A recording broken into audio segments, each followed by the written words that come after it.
Continuando a nossa gravação.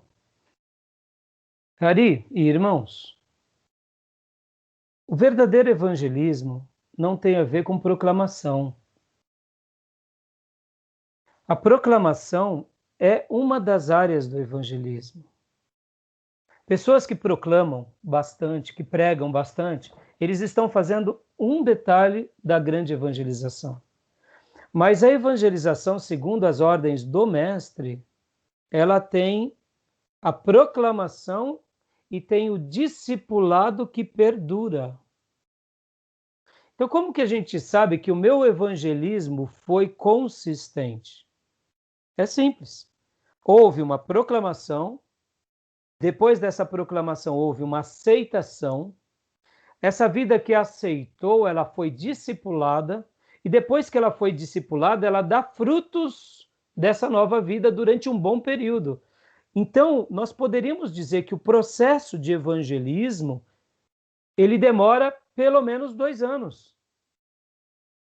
Para nós, o evangelismo é uma campanha de uma cruzada agora e acabou, fizemos o evangelismo. Não. O evangelismo bíblico segue as instruções do Mestre. Ide por todo mundo, pregai o evangelho a toda criatura. Primeira coisa é o anúncio.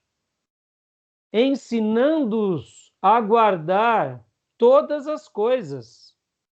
Quem não guarda todas as coisas e quem não pratica, não é evangelizado plenamente.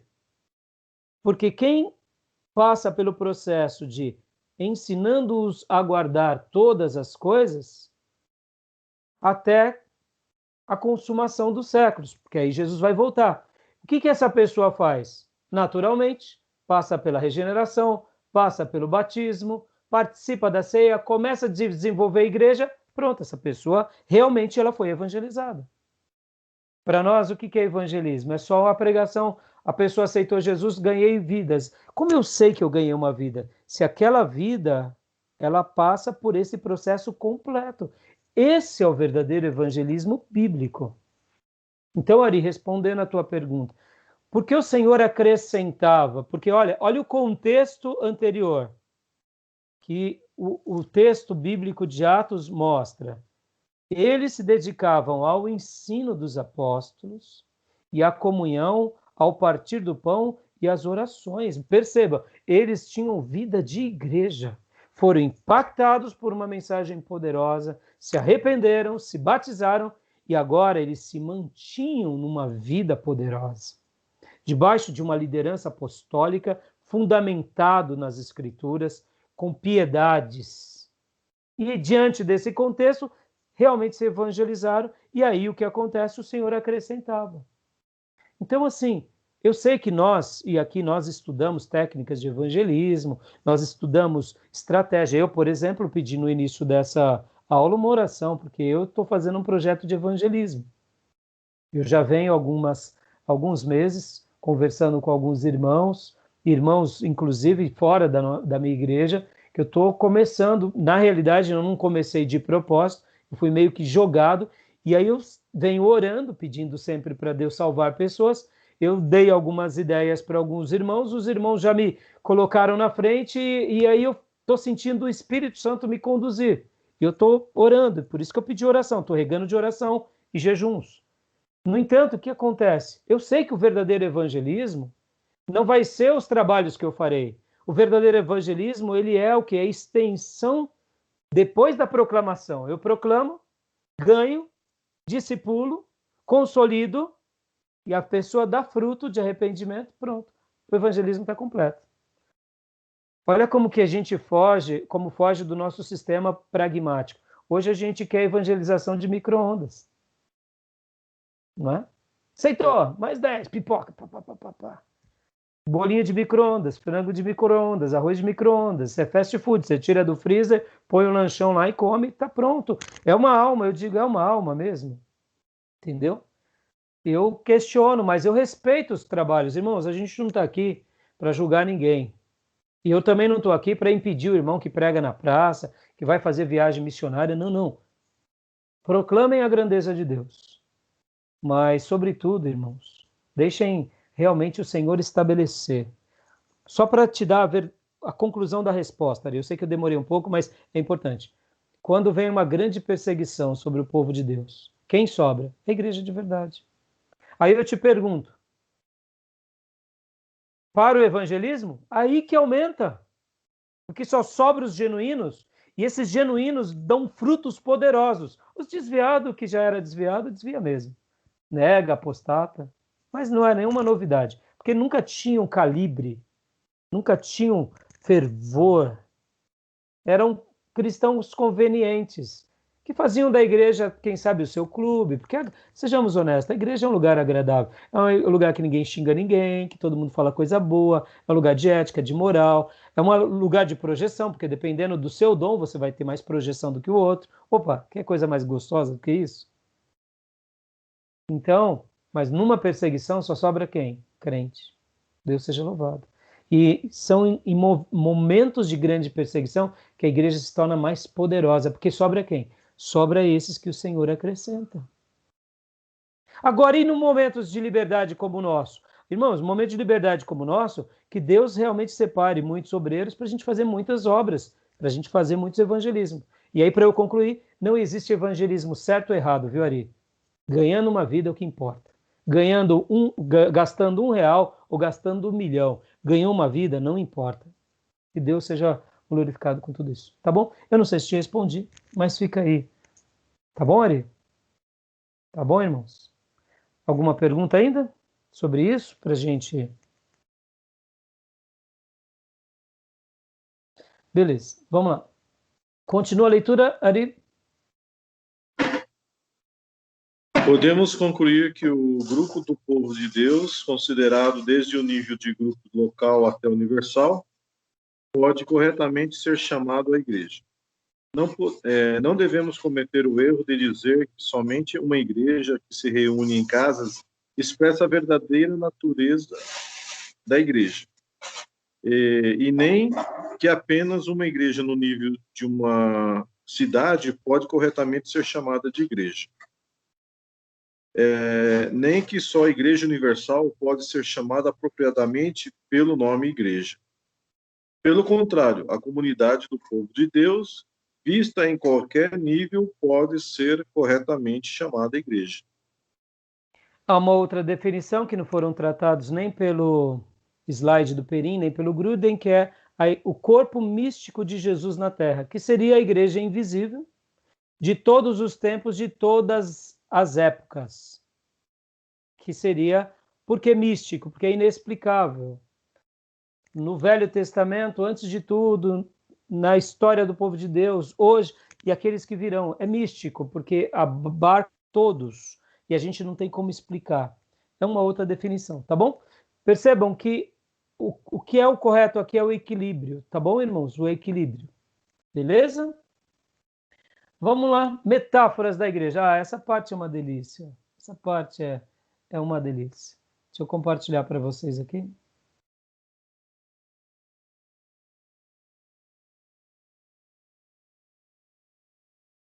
Metáforas da igreja. Irmãos, aqui dá para pregar um monte de vezes.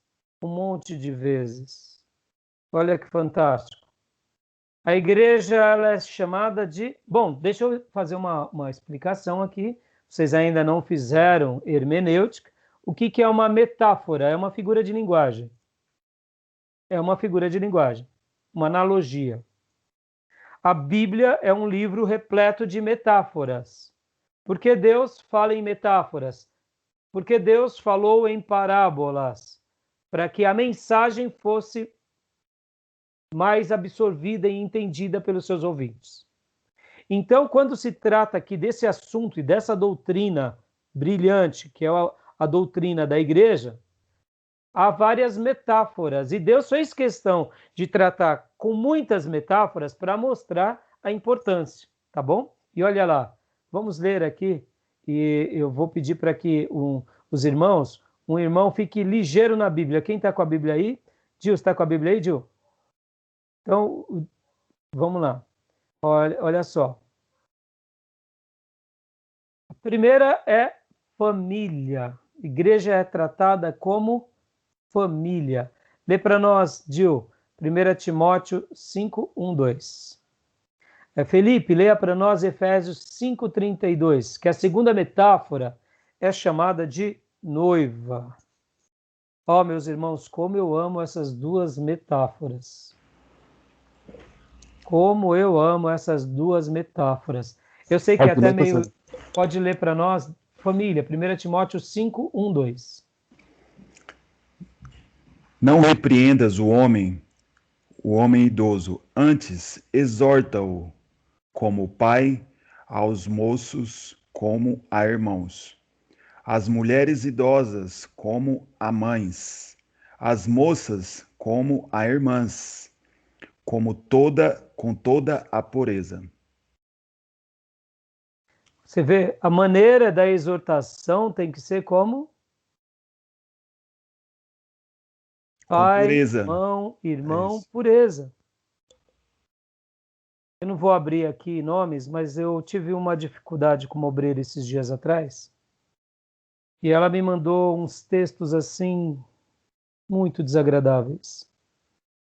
E quando eu vi o texto, era noite, eu disse para ela, filha, eu vi seu texto, mas amanhã eu te respondo. Era noite. E eu respondi no dia seguinte. Devo ter respondido umas 20 linhas. Eu fiquei pelo menos 3 a 4 horas para responder. Porque havia um cuidado com essa pessoa. Porque muitas vezes, irmãos, ainda mais em momentos digitais, se tornam até piores. Uma palavra que você diz é uma flecha que você lança. Então, eu fui tão cuidadoso, eu refiz, pedi o auxílio da minha esposa, ela me ajudou muito. Por quê? Porque é família. É família. É uma vida que está em jogo. Mas é uma vida que precisa ser também corrigida. O apóstolo Paulo, tratando ainda de correções, em alguns momentos ele diz assim, repreende na frente de todos, para que os demais temam. Ou seja, em alguns aspectos, a sua repreensão ela é mais íntima. Mas quando a pessoa ela é obstinada, ela é irretratável, a postura de um líder é chamar atenção até diante de todos. Para que aquela pessoa se ponha no lugar dela e para aqueles outros podem estar sendo influenciados, parem e também repensem do tamanho da insensatez que possam estar seguindo. Mas também Paulo vai dizer que é o insensato, você adverte ele uma vez, 2 vezes, mas não passe disso. Depois você deve abandoná-lo. Olha que interessante, porque tem pessoas que não querem ouvir. Quer um exemplo disso? Você já viu alguém que foi a algum médico que precisa de tratamento e não faz o tratamento? Conhece alguém? Conhece ou não? O médico dá critérios, dá um diagnóstico, dá um prognóstico. Quantas pessoas vocês já conheceram que não seguiram as orientações médicas? Eu já conheci várias. Me pergunta, essa pessoa foi no médico para quê? Desencargo de consciência? Atestado de burrice? Atestado de truculência, de obtusidade? A gente respeita, porque cada um age como quer.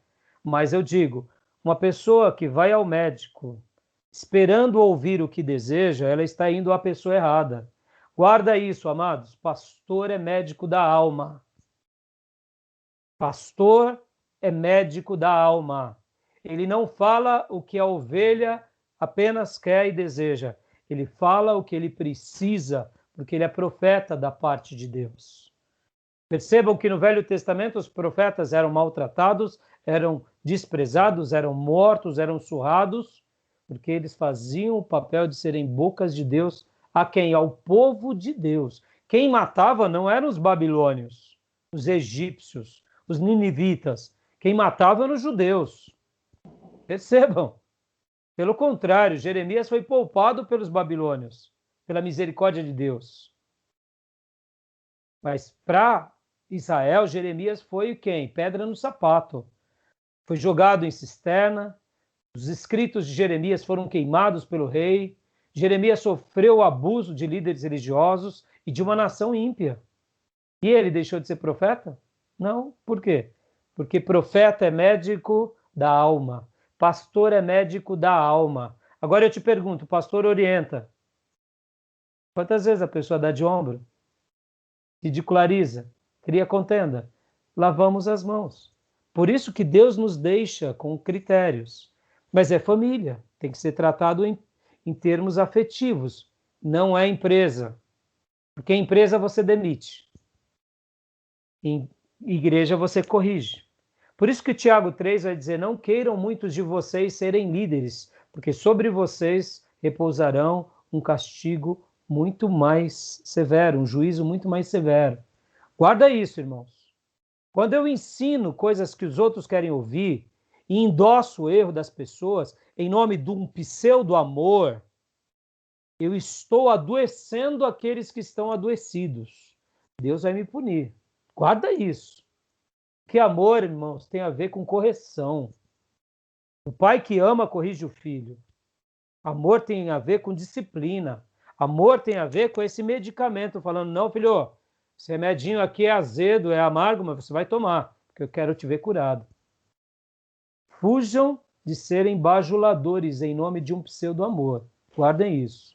Porque ser boca de Deus é tarefa para poucos e para homens de Deus. Por isso que no Velho Testamento os profetas tinham que categorias de profeta? Tinha os profetas que profetizavam coisas boas e os profetas de Deus. Lembram de Micaías? Josafá, o grande rei Josafá, foi se unir a Acabe, loucura. E chegando lá diz, vamos consultar um profeta. Acabe traz os profetas e Josafá, que sabia ter intimidade com Deus, diz, mas não tem nenhum profeta da parte do Senhor? Porque aqueles de Acabe eram profetas de bajulação. E aí Acabe diz o quê? Ah, tem um aí. Só fala coisa ruim ao meu respeito. E aí Micaías ainda vai com ironia. Não, pode ir para a guerra, vai dar tudo certo, fica tranquilo, vai. E Micaías é levado à força. Dá uma ideia de que ele não compactuava, ele não fazia parte do colegiado. E ali ele entrega o recado da parte de Deus. Tolo Josafá entregou a sua vida nas mãos de um rei ímpio. Segunda Crônicas 19, né? Entendeu? Micaías, irmãos. João Batista, irmãos. Será que João Batista odiava o povo? Raça de víboras. João Batista odiava alguém, irmãos? João Batista era um cara ruim que falava, quem vos livrou da... João Batista, irmão, pensa num cara que amava a Deus e ao próximo. Era João Batista. Mas olha a mensagem que ele dava. Tá entendendo? Cuidado, amados, cuidado, cuidado, cuidado. João Batista não tinha ódio. Essa ideia que João Batista era um cara gordo, feio, maltrapilho. Irmão, para começar, João Batista era fino. Tinha tratos e educação sacerdotal. O pai dele era um cristão de alto calibre, ou um hebreu de alto calibre. Cometeu um deslize. Mas ele, na minha opinião, João Batista, ele é um segundo filho de Abraão. Pensem assim, Zacarias foi um segundo Abraão, é um Abraão do Novo Testamento. Isabel era estéril, mas ele era um homem, era um segundo Abraão, bem inferior, é claro, que não cria tanto, mas era piedoso.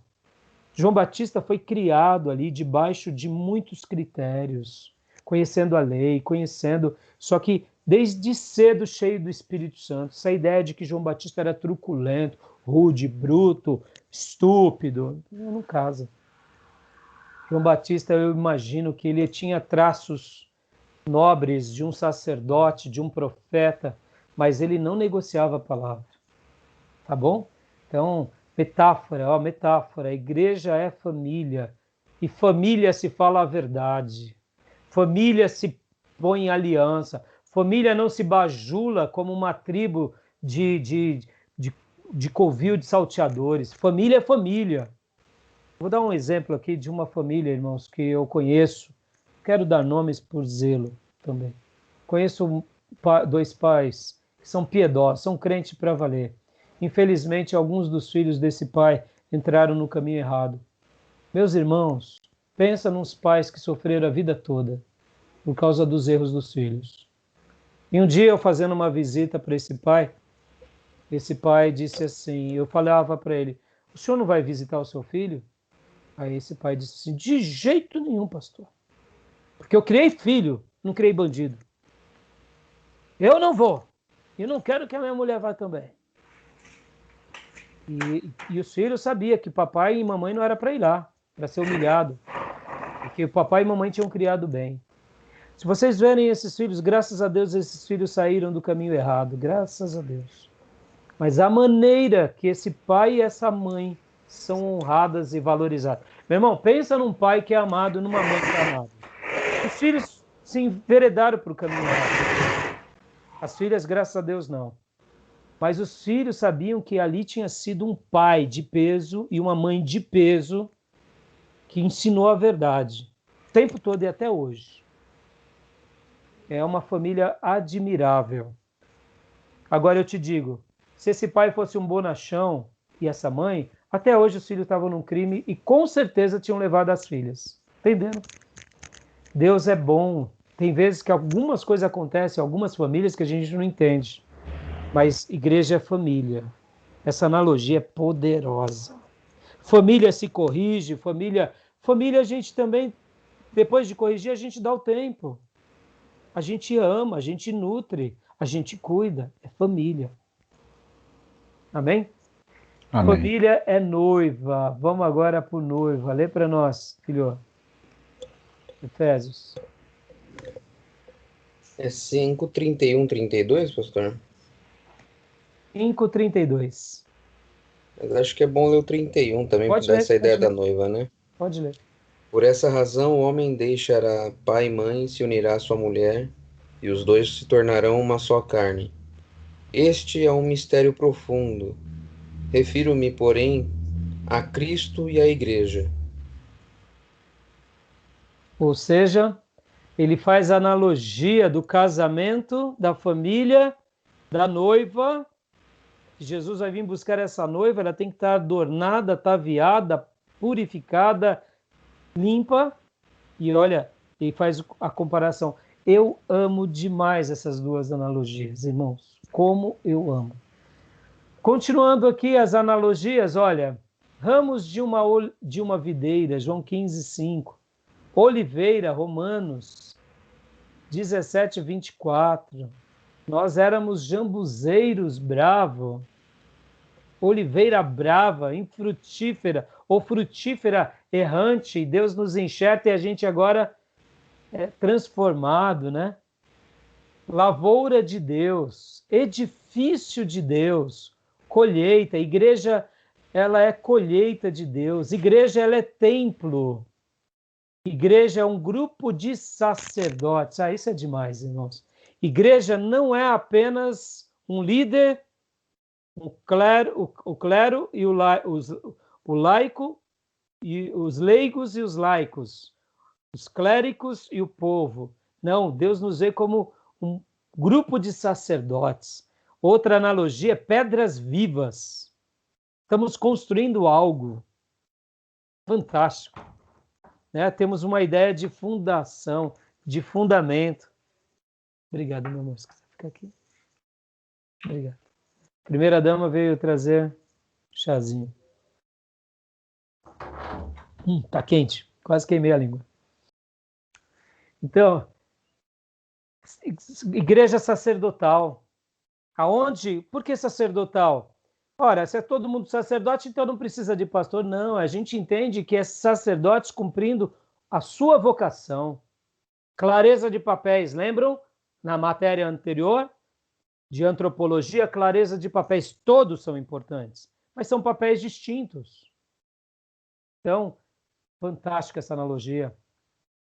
Casa de Deus, Hebreus 3, do 3 ao 6. A igreja é chamada casa de Deus. Coluna e baluarte da verdade, 1 Timóteo 3,15.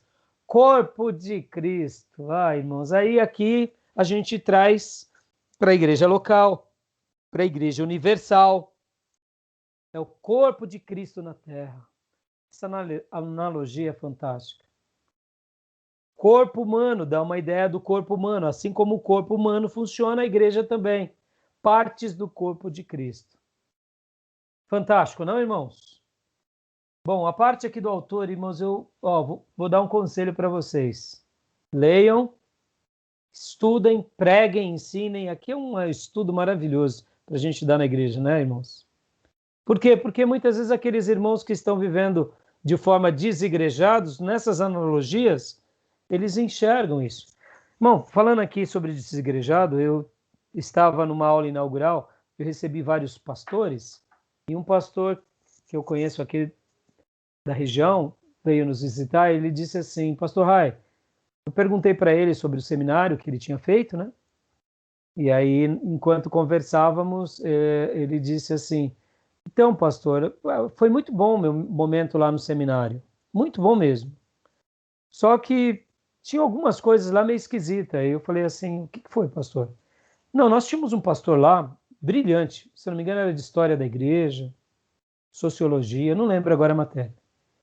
Pastor, ele dá uma aula fantástica, mas é um pastor desigrejado. Fenômeno desigrejado atinge líderes também.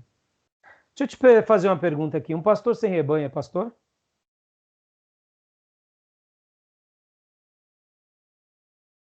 Ele tem o dom pastoral, mas ele não está em exercício. Se ele não tem o rebanho, ele tem o dom, que os dons de Deus são irrevogáveis, mas ele precisa ter o quê? Ovelhas. E aí onde entra a incumbência, a recomendação, começando pela sua própria casa. Depois, os outros anéis mais próximos. Então, o que vocês acham de ter uma aula de eclesiologia com um pastor desigrejado? E aí? Olha, a igreja funciona assim, é uma metáfora assado, né? E aí? Estão sendo formados para quê? Para serem seminaristas desigrejados? Entenderam? Precisamos orar pelos seminários. São pessoas brilhantes, muitas vezes têm um conhecimento muito lindo, mas são teóricos. Então, cuidado com essas pessoas em todas as questões. Para mim, irmãos, deixa eu explicar aqui uma coisa. Quando um pastor se torna referência, em primeiro lugar, vida de família.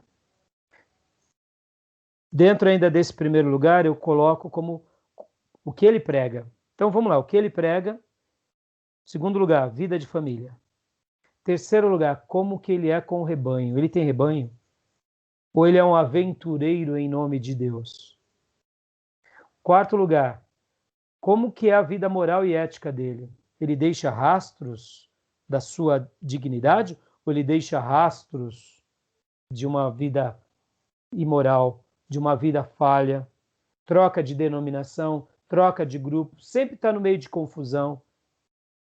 Pessoas que caminham assim, para mim, servem como quando tem esses critérios: palavra, prega correto, vida de família, a igreja, ética e moral. Para mim, eu falo, esse camarada eu quero aprender com ele. Quando não tem um desses critérios, irmãos, para mim é só uma boa mensagem. Que eu vou ouvir tudo, reter o que é bom e, se muito, nem citá-lo. Entendeu? Porque isso é muito sério, irmãos. Isso é muito sério. Essas analogias aqui resgatam a vida da igreja. E toda igreja, irmãos, guardem isso, ela deve ser organizada com critérios. Ela não deve ser simplesmente, sabe, uma coisa aventureira. Guarda isso, tá bom? Continuando os slides aqui. Alguma dúvida? Algum comentário?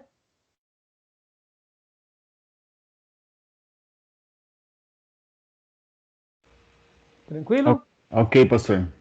Deixa eu fazer uma citação daquele que chamamos de Santo Agostinho, porque a Igreja Católica que deu esse apelido a ele, mas para nós é Agostinho de Hipona, o grande pastor e teólogo Agostinho de Hipona. Dizem que, certa ocasião, ele disse a seguinte frase, que quem não entendeu ainda Deus como Pai e a Igreja como Mãe, não entendeu ainda o que significa ser um cristão. Ele queria dizer o seguinte: quem ainda não aprendeu a amar a Deus como Pai e a Igreja como Mãe, não entendeu o cristianismo. Aí, a Igreja Católica, parafraseando as suas palavras, fala que ele estava falando de Mãe Maria. Igreja como Mãe Maria. Mas não é as palavras de Agostinho. As palavras de Agostinho, leiam muito de Agostinho, concordem ou não, é um pensador, uma das mentes mais brilhantes que nós, povo de Deus, tivemos. Então, o que ele quis dizer aqui com isso? Ele quis dizer o seguinte: Deus é Pai, igreja é corpo, igreja é família, igreja é noiva. E nessa perspectiva, igreja é mãe. Lembra que Jesus disse que meu pai, minha mãe, meus irmãos são aqueles que ouvem e praticam a palavra de Deus? O que ele está dizendo como mãe? Ele está dizendo o seguinte, que os tratos que nós devemos ter com a nossa igreja, o zelo, a maneira que nós dedicamos o nosso trabalho, é como se fosse a nossa mãe. Eu gosto mais do termo bíblico que é noiva. Irmão, para eu ser um pouco prático aqui, quer se autoavaliar como um obreiro? Veja a sua entrega. Como você se entrega para a noiva? Essa é a nota que você sabe se autodefinir. Você se dedica parcialmente, intensamente, casualmente? Repense tudo isso. Porque se você está fazendo o seminário para ser um obreiro parcial, e hoje você tem chance de ser um obreiro exímio e não é, então cuidado, porque você já está sendo enveredado por alguma coisa que não é de Deus. Se você é um seminarista e você entrega uma ovelha manca para Deus no que se diz respeito aos seus dons, como você vai querer ser um pastor aprovado, um missionário aprovado, um líder aprovado? Não vai, amados. Não viva essa doce ilusão. Eu sei que seminário, ele é ministério. Vocês têm que dedicar tempo para os estudos. Mas nunca devem parar os estudos e simplesmente se enfiar apenas nos estudos. Vocês devem colocar as mãos no arado e arar a terra, regaçar as mangas e fazer a obra. Porque, irmãos, mesmo que vocês estivessem aqui comigo tendo 2 aulas semanais, ainda é possível dedicar o nosso melhor para Deus na igreja. É possível a gente dar a nossa melhor adoração, dedicar as nossas melhores ofertas, dízimos, contribuições, dedicar o nosso melhor tempo, sacrifício de amor, porque é a noiva. É a noiva. Guarda isso, irmãos. Não seja letárgico, seja intenso, porque nós não estamos num projeto nosso, estamos no projeto de Deus. Por isso que é importante o irmão, é importante o seminarista não ser apenas um teórico, porque senão, irmão, você não vai pôr em prática o que você aprende. E é no exercício da igreja, da irmandade, nas clarezas dos papéis, levando essas analogias e figuras de linguagem na prática, como família, como liderado, que aí a gente vai exercitar e vai desenvolver a igreja. Tá bom? Fica aqui essa recomendação prática para cada um de vocês. Tá bom, meus irmãos? E agora, vamos para a próxima página, a Igreja e Israel. Vamos lá?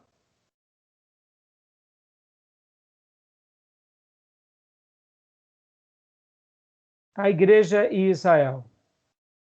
Existem várias teorias, né? E aqui a gente tem que trabalhar um pouco sobre isso, que são posições dispensacionalistas, dispensacionalistas progressivas e evangelicalismo. O que elas defendem? Nos dispensacionalistas, 2 planos distintos, um para a igreja e outro para Israel. No dispensacionalistas progressistas, sem distinção entre a igreja e Israel. A igreja é a primeira etapa para o estabelecimento do reino milenar. E evangelicalismo. A igreja inclui tanto os salvos do Antigo Testamento como os do Novo Testamento em uma só igreja ou num corpo de Cristo. A gente não vai ficar perdendo muito tempo nos debates e nessas teorias. São correntes que devem ser respeitadas de teólogos e agora nas páginas 720 em diante até 723, até um pouco mais, a gente vai ouvir um pouco mais sobre essas e outras teorias. O que eu quero agora, irmãos, não é te fazer defender uma tese. Não é isso. É saber que pensadores e pastores e mentores chegaram a essas conclusões. Tá bom? Então, isso, para mim, é importante passar para vocês. Mas vamos ver aqui os slides e a gente vai debatendo os posicionamentos. A Igreja e Israel, tá bom? A Igreja e o Reino de Deus. Alguém leia para mim, por gentileza? O reino é primeiramente o governo dinâmico ou o domínio real de Deus, e derivando dessa ideia, a esfera na qual o domínio é experimentado. Na linguagem bíblica, o reino não é identificado com os seus súditos. Eles são o povo do domínio de Deus, que adentram o reino, nele vivem e por ele são governados. A igreja é a comunidade do reino, mas nunca o reino em si. Os discípulos de Jesus pertencem ao reino, assim como o reino pertence a eles. Todavia, eles não são o reino. O reino é o domínio de Deus. A igreja é uma sociedade de homens. George Lade. Essa definição ela é muito boa, irmãos. Eu vou aqui gastar um tempo com vocês sobre ela, porque a gente já vai voltar sobre a Igreja e Israel. Mas é importante vocês entenderem um pouco sobre essa questão da Igreja e o Reino. Eu gosto muito dessa definição, que no momento, desde o derramar do Espírito Santo, até concluir o que a Bíblia chama de período dos gentios, ou como nós chamamos época da graça, ou dispensação da graça, na minha opinião, nós estamos vivendo esse período da graça, que é o período onde o Espírito Santo é o grande líder conduzindo as suas igrejas. Então, dessa forma, a igreja é a principal agência do reino de Deus na terra. Pensa da seguinte forma, há um portal entre os céus e a terra. Esse portal é a igreja. Ponto final. Mas esse portal, que é a igreja, desde o derramar do Espírito Santo até hoje, é o único portal? Não é o único portal. Mas no Novo Testamento é o principal portal. Porque é por meio dele que a multiforme graça de Deus é revelada para a humanidade. Agora, por que há uma guerra muito grande contra a igreja?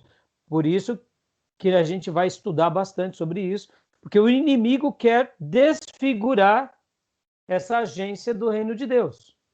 Mas a igreja, ela é o reino de Deus? Não, ela não é o reino de Deus. O reino de Deus é muito maior do que a igreja. O reino de Deus é o governo de Deus sobre tudo. E aí Deus foi paulatinamente estabelecendo o seu governo e o seu reino na terra, desde o Éden até os nossos dias.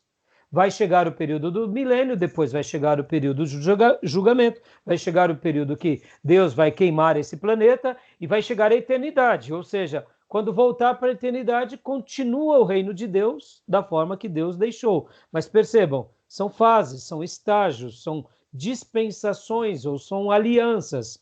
E aí a gente vai estudar tudo isso.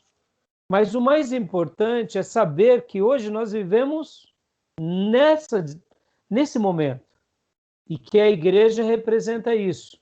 Por isso eu quero ler novamente, leia para nós novamente, Felipe, por favor. O reino é primeiramente o governo dinâmico ou o domínio real de Deus, e derivando dessa ideia, a esfera na qual o domínio é experimentado. Na linguagem bíblica, o reino não é identificado com seus súditos. Eles são o povo do domínio de Deus que adentram o reino e nele vivem, e por ele são governados. A igreja é a comunidade do reino, mas nunca o reino em si. Os discípulos de Jesus pertencem ao reino, assim como o reino pertence a eles. Todavia, eles não são o reino. O reino é o domínio de Deus. A igreja é uma sociedade de homens. A única frase que eu não aprecio muito é a sociedade de homens. Mas respeito. eu não sei se é uma questão de tradução, pode ser tradução, né? Quando você pega do inglês para o português. Mas, assim, eu colocaria outra palavra ao invés de sociedade, mas, assim, é uma definição muito boa para classificar com bastante propriedade isso. Deixa eu explicar uma coisa para vocês, irmãos. Definir algo é muito difícil. Não sei se você sabe disso. Dar nome a alguma coisa é uma ciência muito complexa. Desculpem, chazinho. Tá voltando. Acabei de tomar. Perdoe. Ia bloquear, mas foi mais rápido do que eu imagino. Isso daqui, né? Mouse. Né? Alguém olhou e falou assim, isso é um mouse. Tem características de um ratinho. A língua americana, ou melhor, a língua inglesa, ela é muito pragmática. E virou mouse, me passa o rato. Né? Não tem nada a ver com o rato.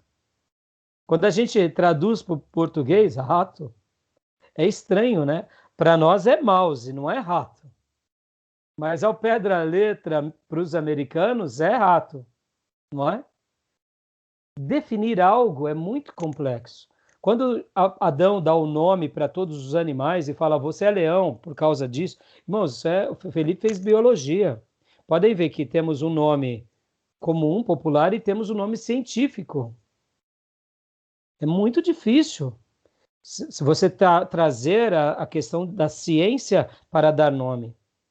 Tamanha era a capacidade cognitiva de Adão, que ali mapeou, organizou, definiu. Então, definições é muito difícil. O que o nosso amado teólogo Led fez aqui foi uma definição. É dificílimo isso. Você condensar. Quer ver um exemplo, irmãos? Quer ver um exemplo?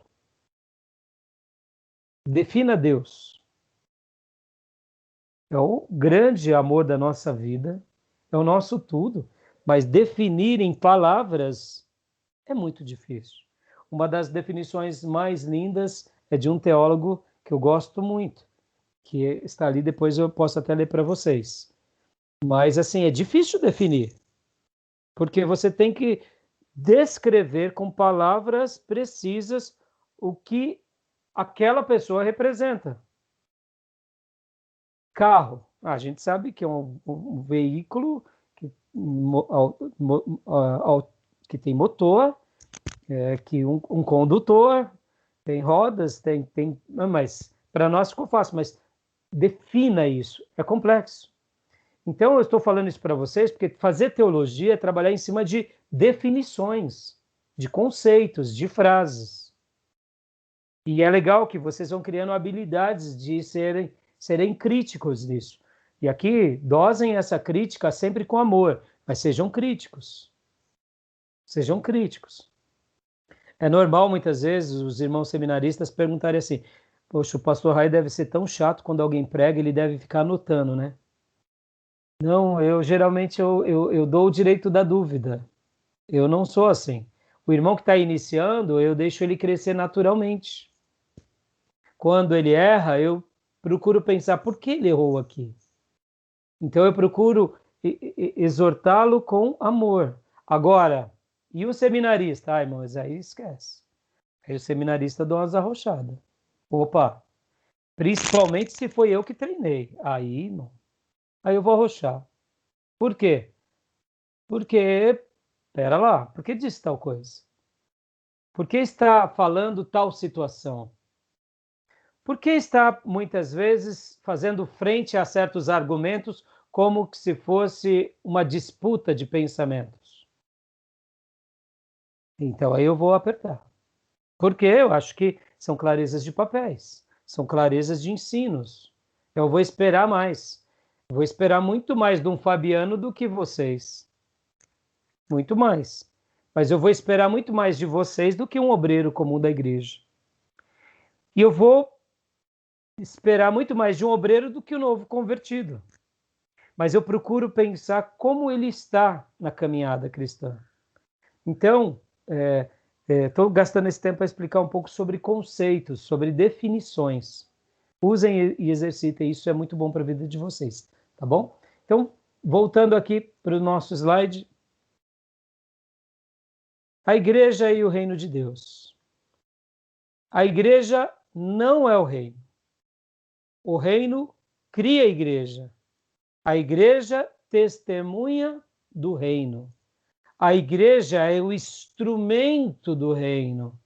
A igreja é guardiã do reino. Isso é fantástico. A igreja ela é guardiã do reino. Por isso que eu falei que ela é uma agência do reino. Por isso que eu estou aqui fazendo uma defesa e tentando trazer em equilíbrio a importância da igreja. De todas aquelas 6 que traçamos e de muitas outras que possam existir, como eu falei, o corpo místico, que representa a igreja invisível, a gente tem que ter muito equilíbrio. Quando a gente ver que a igreja de Cristo está sendo aviltada, está correndo alguns riscos, nós precisamos zelar. Por quê? Porque ela, de fato, é a guardiã do reino. Eu não sei o que você acha sobre essas questões que acabamos de ler, mas você concorda com elas? O que vocês me dizem? Eu não estou vendo vocês, porque quando eu compartilho a minha tela, eu não vejo vocês, eu só ouço. O que vocês acham? Eu acho corretíssimo, né? Que aqui fazendo mais uma vez uma comparação com a Igreja Católica Apostólica Romana. Eles se acham o reino na terra. Foi o que aconteceu com Israel. Se acharam donos de Deus e donos do reino, quando eram para ser agentes do reino e proclamadores desse reino aos outros povos. Esse é o plano de Deus para a igreja no Novo Testamento, que a igreja proclame o reino. Exatamente. Mais algum comentário, meus irmãos? Ô pastor, eu não sei se sou coerente em pôr em xeque essa definição. O reino cria a igreja. Soa meio estranho esse termo, essa fala. O reino Então cria a igreja. Eu vou te explicar, Gil, e explicar aos demais. Vamos pensar aqui como seres humanos na Terra, que estão recebendo as revelações de Deus, tá? Deus separa um homem chamado Abraão e faz dele uma nação, certo? Sim. Depois, Deus faz o que com esse homem? Essa nação cresce, tem um território, tem as revelações de Deus, e aí somente depois de praticamente 2000 anos vem Jesus e inaugura a igreja na terra. Sim. E Jesus morre para redimir todos os seus filhos, estabelece a igreja e ele determina que as portas do inferno não prevalecerão contra a sua igreja, ou seja, o seu ajuntamento. Ressuscita, é levado aos céus e agora o Espírito Santo é derramado sobre a igreja. E essa igreja cresce. Vamos pensar aqui, cronologicamente falando. O reino de Deus já existia lá no Éden? Já. O reino de Deus já existia no Éden? Aliás, o reino de Deus já existia na eternidade? Já. Antes da criação de nada? Já. O reino de Deus já existia no Éden? Já. O reino de Deus existiu na queda? Sim. O reino de Deus existiu no dilúvio? Sim. O reino de Deus existiu quando Deus separa Abraão? Sim. Quando Deus faz Israel? Sim. Quando Deus revela a sua palavra escrita? Sim. O reino de Deus agora chega na igreja. E é Jesus quem cria a igreja. Então, quem é maior? A igreja ou o reino? O reino. Entendeu? Ficou Então, claro, pastor. Ficou claro. Entendeu? Mas agora é aquilo. Abraão foi especial? Foi. Devemos preservar e zelar por Abraão? Devemos. E pela igreja? Estamos no momento da igreja. Está entendendo? Sim. Olha como é fantástico. Aquela ideia, irmãos, de que quando a gente for estudar em Teologia Sistemática 5, Escatologia, a gente vai trabalhar muito sobre a ideia de que a igreja ela é arrebatada para vir o advento do anticristo. Olha, irmãos, o que eu mais desejo é que isso seja verdade. E o que eu mais desejo do mundo é que isso seja verdade mesmo. Que realmente Jesus arrebate-nos e que aqui só fique os desviados e Satanás e o anticristo e o falso profeta. E aí ele se vira e eu quero estar lá nas bodas do Cordeiro com Jesus. Entendeu? Amém. Ori, amém. Mas é amém mesmo, irmão. Você acha que eu quero ser morto em praça pública, ser queimado pelo anticristo? Quero nada. Quero nada. Eu não tenho medo. Humanamente falando, claro que eu tenho medo desses episódios. Eu sou ser humano. Mas eu sei que naquela hora o Espírito Santo de Deus vai ser muito mais forte do que a minha natureza e vai me dar coragem. Mas eu sou ser humano, eu não quero ver meus filhos sofrerem, não quero ver os irmãos sofrerem, não, irmãos. Pelo amor de Deus, não quero nada disso, não. Não sou masoquista. Eu quero ir para as bodas com o meu Nazareno e adorar e beijar os pés dele. Só não vou chorar nos pés dele porque lá não vai ter lágrima, então eu sei que não vai dar. Mas que eu vou dar um beijo nos pés dele, eu vou. Tá? Disso, se ele me permitir chegar perto, eu agarro os pés dele e beijo. Amém. É aquele que é adorado, é digno. Mas assim, a igreja é essa obra tão poderosa de Deus na terra, irmãos. Essa ideia de que a igreja é retirada para vir esse último momento é forte por isso. Irmãos, por que o período chamado Era das Trevas, ou Idade Média, pode ver, a igreja tentou ser desfigurada. Que nem o Felipe citou agora há pouco. A igreja católica, quando ela defende que ela é a única igreja verdadeira, olha o risco que a gente tem também. A gente também tem que tomar cuidado como protestante. A gente bater no peito e falar, a gente é o único eleito aqui e vocês ficam quietos, endemoniados. Entender? É perigoso também. Porque muitas vezes a gente vê pastores aí santificando estatutos, adorando tradições. Isso é perigosíssimo. Entendeu, irmãos? Os lobos a gente não coloca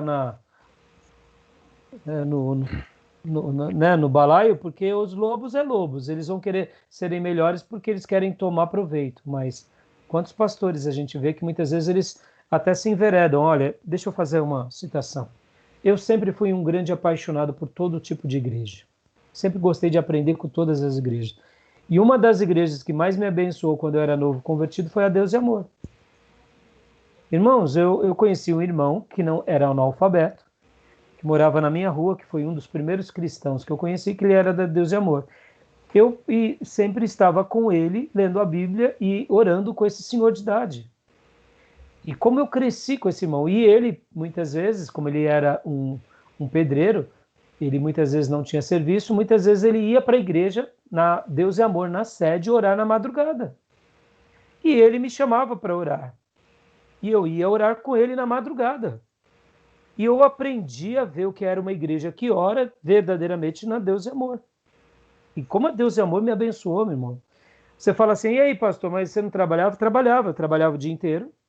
Era um período que eu geralmente estava de férias, eu fazia isso nas minhas férias, que aí quando eu estava estudando não dava.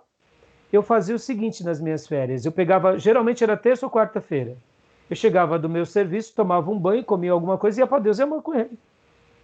E lá eu ficava a noite toda em oração. E 5 horas da manhã, pegava a condução, voltava, tomava um banho e ia trabalhar. Trabalhava já no mercado financeiro. Existia o sono, tentava tirar uns cochilinhos na hora do almoço. Mas, meus irmãos, eu tive tanta experiência com Deus naquele lugar. Mas eu sempre fui um admirador dessa igreja, mas eles sempre foram sectários. Eles sempre se sentiram melhores. E eu, naqueles dias, mesmo como novo convertido, eu tinha 1 ano de conversão, eu falava, eles não podem fazer isso. Eu não tinha autoridade para questioná-los. Mas eu falava, eles estão fazendo alguma coisa errada. Eu não sei o que é, mas eles estão dizendo que os outros não são crentes, e não está certo. Quem não está lá está sendo enganado pelo diabo. A irmã que passou o batom está sendo enganado com o diabo. Eu falava, deixa eles falar bobeira, não tem problema não. Mas eu ia orar com eles. Muitas vezes, irmãos, eu saía do meu emprego, muitas vezes, na hora do almoço, que eu sempre gostei de jejuar, eu ia jejuar ao invés. No pregão, tinha épocas que o nosso fuso horário, nosso almoço era 2 horas de almoço. Eu falava, meu Deus, 2 horas de almoço dá para você almoçar, passear, fazer compra. Pensa nisso. Quando eu estava de jejum, o que eu fazia? Eu ia lá para Deus e Amor. E orar com os irmãos. Gastava meia hora de oração, voltava para o trabalho. Muitas vezes, quando eu não conseguia ir aí já era na época que eu já estava no seminário. Aí depois de um tempo eu já estava no seminário. Quando eu no seminário, aí minha vida mudou, porque trabalhando e fazendo o bacharel, ficou uma loucura. Eu lembro que eu ia para Deus e Amor à noite, eu saía do meu trabalho e ia pegar uns cultos com ele. Irmãos, a Deus e Amor começava um culto 7 horas da noite. Que hora acabava? Não tinha hora para acabar. É. Geralmente era 3 horas o culto, 4 horas o culto. Porque eles falavam, vamos orar pelo nosso país. Era 1 hora orando pelo país, irmãos. Agora vamos orar pelos enfermos. Era mais 1 hora orando. Agora vamos pelos dízimos e oferta. Eles pediam bastante dízimo e oferta também. Aí para a palavra, aí a palavra era curtinha. Esse era o ponto fraco deles. Mas, irmão, como eu orava, quanta coisa eu vi. Eu vi quanta coisa linda. Deus curando. Eu aprendi a orar com aqueles irmãos. Então, por que eu estou te falando tudo isso, irmãos? Eu parei de ouvir o Davi Miranda quando o Davi Miranda quis fazer uma campanha nos Estados Unidos dizendo que quem não fosse da Deus e Amor não ia para o céu. Aí eu falei, não, agora chega, não dá mais. Aí ele foi longe demais. Mas de vez em quando eu ainda ouvi o Davi Miranda. Até minha esposa falava assim, mas você gosta de ouvir? Eu falei, não, amor, eu tenho um carinho, porque ele é um homem de Deus, um homem piedoso. Não concordo com tudo que fala, mas é um homem, é um líder.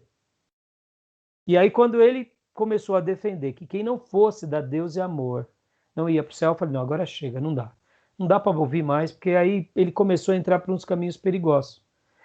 Eu espero que essa igreja prospere, irmãos, porque se eles tivessem um viés mais de comunhão conosco, não tenho dúvida que as nossas igrejas avivadas, renovadas, históricas, aprenderia demais. Mas olha, esse é o nosso problema, muitas vezes a gente também é tribal.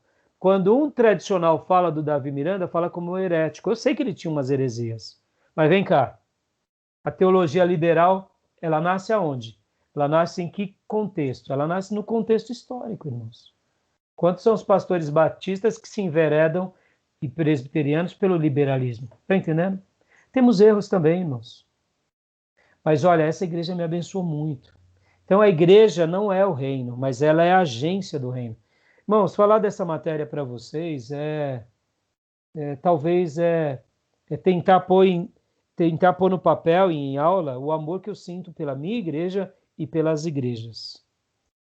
Eu respeito demais cada igreja. Questiono, argumento, mas eu respeito demais porque ela é guardiã do reino. Ela é guardiã do reino. Para eu concluir aqui, para parar a gravação, alguns anos atrás, o Ari sabe disso, eu parei de participar da nossa associação.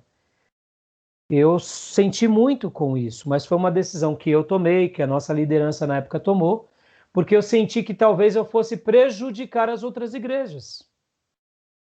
Então, enquanto eu fui bênção, eu falei, eu quero participar. No momento que eu vi que eu talvez não fosse mais ser compreendido, que eu iria criar polêmica, eu preferi perder e sair. Em resumo, foi essa a minha decisão. Porque, irmãos, é muito sério, uma igreja é muito nobre. Uma igreja, quando ela é fechada, é o reino do inferno festejando.